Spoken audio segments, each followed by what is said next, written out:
মহব্বতের কারণে আপনারা এখানে একত্র হয়েছেন, সেটাকে আপনারা আশা করি অবশ্যই সবাই দৃঢ়তার সাথে মজবুতির সাথে ধরে রাখবেন এবং কোনো ছোটোখাটো তুচ্ছ বিষয় নিয়ে এখানে কোনো ঝগড়া করে নিজেদের মধ্যে যেন কোনো ফাটল না ধরে।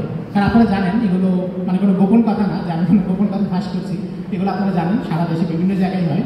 আমাদের নানা ঘরানা বা নানা অনেক কিছু নিয়ে অনেক ছোটোখাটো বিষয় আমাদের মূল তর্ক হয়ে যায় এবং ছোটো জায়গায় আমাদের এত বেশি এনার্জি লস হয়ে যায় যে আমরা পরে বড় কাজ করার সুযোগ পাই না।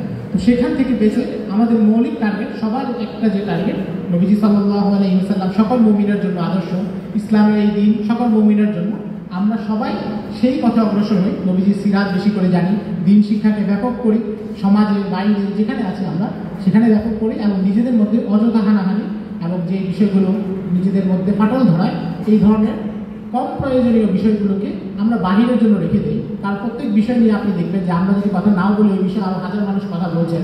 যেই তর্ক আমরা এখানে আনবো সেটা নিয়ে বাইরে অনেক মানুষ তর্ক করছেন।